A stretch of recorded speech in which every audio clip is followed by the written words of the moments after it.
better not. Okay, I'm going to start off with the tomato. Yeah. I'm going to use half that tomato at the beginning, and I'll use the other half at the end, and I'll show you why. I'm going to use a handful of carrots. At home, I just use the one big carrot. You just throw it in there. It works just fine. I'm going to throw a celery stick in there.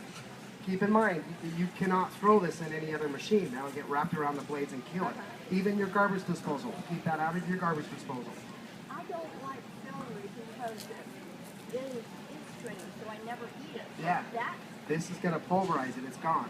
Now, I'm going to throw a piece of garlic in there, even with the skin on it. There's a lot of good cancer-fighting agents inside the skins of both your garlic and your onion, so you can throw an onion in there too. Now, the one thing I do want you to do, and it's very important, is your bouillon cube. You have to take that wrapper off.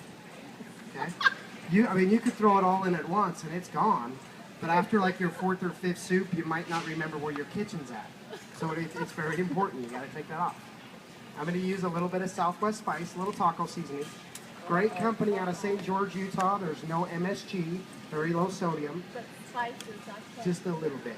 It's not a part of Vitamix, but we endorse it. It's just the healthiest stuff they can find, so they bring it in the 3-pack when we do our roadshow. All right, we're ready to go. If you would add cold water to it, fill it up 3 cups with cold water, put it all the way on your soup setting, and just turn it on and let it go.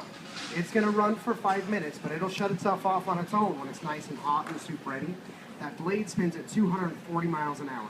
So just that friction is what's going to heat up your water, heat up your soup. Every 2 minutes it's on that high speed, it's going to double in temperature. So if you were to leave it on, say, 7-8 minutes, it's going to start to boil. It's fast. It's real fast. But it is BPA free and it's designed for heat. So even that boiling water isn't going to hurt your machine. Now, if you were to start off with hot water, just turn your faucet on, fill it up 3 cups with hot water. Then you're cutting out 3 to 4 minutes out of the time it takes you to make soup. So, if you want it fast, hot water is going to make it faster. And that's what I've done. I've preheated some water so we don't have to sit around for 5 minutes. But keep in mind, if you add hot water into just any average blender, it's not going to work. It's either going to crack your base, or as soon as you put that lid on, all that pressure, all that steam is going to pop that lid off and possibly redecorate your kitchen. But not with your Vitamix. It's designed for heat. Now, I don't need it on that soup setting anymore. That's designed for cold water. Because I put hot water in there, if I turn that on, it's going to run way too long, get way too hot. So there's 2 ways I can do it.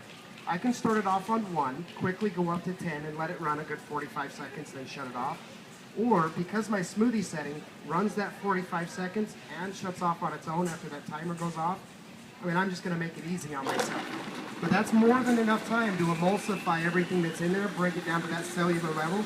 It'll reheat the water from those cold vegetables, and we should be ready to go here in about 30 seconds. Now, you're more than welcome to feel it. It'll never burn you. It doesn't transfer heat like glass or plastic. So even if it is boiling water inside, it's still just going to feel warm on the outside. Which does make it a little difficult to tell how warm our soup is inside just by feeling it. So what I want you to do is take that lid off. Make sure there's a good steam coming out the top. That's when you know your soup's nice and hot and ready to go. If you don't see steam, let it run for another minute, then just keep checking that lid. I'm going to leave it on just that last few seconds, make sure it gets completely pulverized. That little blue light will start to blink, letting you know that it's about ready to shut off, and it'll shut off on its own when it's done. What kind of soup is it? Tortilla soup. Now, it's going to make a really nice broth. If we were sick, if our kids were sick, go ahead and dish that out. That's great. But I want to add some texture to it. So I'm going to put it on that 1-speed. That 1-speed is the slowest blender out there. Perfect for doing salsas, pico de gallos, just being your food processor. I'm going to add that other half a tomato. I'm going to add a little bit of spinach, kind of make it look like cilantro. Now with me, I don't like to chew on spinach, so the further I go up this dial, the smaller those chunks are going to get. If I were to go back up to 10, it's gone, it's back into our broth. And then I'll bring it back down to my 1-speed and add the rest of my texture. You ladies heard of Musco soup before? Musco soup is where you look in your kitchen or your fridge and everything that must go, throw it in. You got chicken, turkey, rice, corn, beans, whatever you got left over.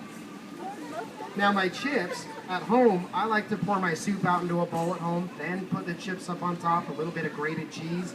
That's awesome, that's how me and my family like it. But I'll just sneak it in right through the top.